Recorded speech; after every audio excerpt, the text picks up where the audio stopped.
मोदकाचं सारण टेस्टी असेल तरच तो मोदक चवीला रुचकर लागतो. आज आपण अशाच सारणाची रेसिपी बघणार आहोत, जी की तुम्ही 15 दिवस सारण बनवून ठेवू शकता आणि तुम्ही उकडीचे मोदक किंवा तळणीचे मोदक दोन्ही प्रकारच्या मोदकांमध्ये हे सारण वापरू शकता. तर सुरुवातीला पॅनमध्ये 1 चमचा तूप घालून घ्यायचं आहे. त्याच्यामध्ये 1 चमचा खसखस भाजून घ्यायची आहे. खसखस भाजल्यानंतर इथे मी काजू आणि बदामचे चॉप करून घेतलेले होते. याच्यामध्ये घालून एक अर्धा ते 1 मिनिट हे फ्राय करून घेतलं आहे. त्यानंतर त्याच्यामध्ये 1 कप आपल्याला डेसिकेटेड कोकोनट वापरायचा आहे. लो गॅसवरती 1-2 मिनिटं हे कोकोनट आपल्याला भाजून घ्यायचं आहे. अजिबात त्याचा कलर बदलला नाही पाहिजे किंवा अजिबात वास आला नाही पाहिजे. त्यानंतर याच्यामध्ये पाऊण वाटी गूळ घालून घ्यायचा आहे आणि गूळ व्यवस्थित या खोबऱ्यामध्ये मिक्स करून घ्यायचं आहे मीडियम गॅसवरती.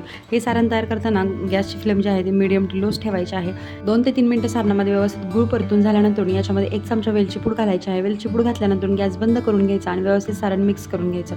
पूर्णपणे थंड करून घ्यायचं आहे. एकदम मोकळं सुटसुटीत सारण होतं. डेसिकेटेड कोकोनट वापरल्याने या सारणाची शेल्फ लाईफ वाढते. तुम्ही 10 ते 15 दिवस आरामशीर हे सारण स्टोअर करू शकता. अजिबात खराब वगैरे होत नाही.